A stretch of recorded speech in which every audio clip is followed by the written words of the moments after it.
আমার প্রথমবারের মতো গ্ল্যামার্সের সাথে একটা শ্যুট করা হলো। অ্যান্ড এর আগে খালি দেখেছি এবং শুনেছি। সো আমি যে এই গ্ল্যামার্সের কভারে শ্যুট করতে পারছি, সেটা আমার জন্য অনেক বড় একটা অনার। আর আমি অনেক থ্যাঙ্কফুল স্পেসিফিকলি ফয়সাল তুষার ভাইয়ার কাছে। কারণ উনার জন্যই আমি এখানে কাজ করতে পারছি। প্লাস উনার এত সুন্দর, সুন্দর জুয়েলারিও পড়েছি। সো সব মিলিয়ে I am very, very grateful. তাছাড়া এত সুন্দর একটা ড্রেস সোহানা সাবা আপুর জন্য আমি অনেক বেশি কৃতজ্ঞ।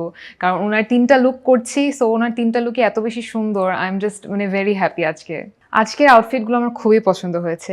আমার প্রথমবারের মতো এরকম শাড়ি পরে বাঙালিয়ানা লুকে বা ব্রাইডাল একটা অ্যাটায়ারে শ্যুট করা। সো আমার কাছে এটা খুবই স্পেশাল একটা দিন আমার জন্য।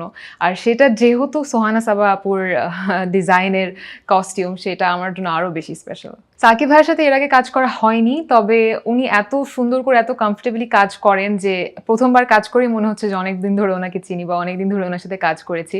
আর ওনার চোখ খুবই সূক্ষ্ম। আমি আসলে নিজেকে স্ক্রিনে দেখে সারপ্রাইজড হয়ে গেলাম যে ওয়াও, আমাকে এভাবেও প্রেজেন্ট করা যায়। সো আমি খুবই খুবই খুশি যে এত সুন্দর সুন্দর মানুষজনের সাথে আজকে কাজ করতে পারছি। আর তাছাড়া আমি বলবো যে আজকের এই লুকটা ক্রিয়েট করার পেছনে অনেক বড় একটা হাত ছিল আমাদের অরা বিউটি লাউঞ্জের। ওনাদের সাথে এর আগেও কাজ করা হয়েছে। সো অনেকদিন পরে নূরনবী ভাইয়াকে দেখে অনেক ভালো লাগলো। প্রীতি আপু ছিলেন হেয়ারে। সো সব মিলিয়ে খুব ভালো লাগলো, খুব ভালো একটা এক্সপিরিয়েন্স ছিল আজকে আমার।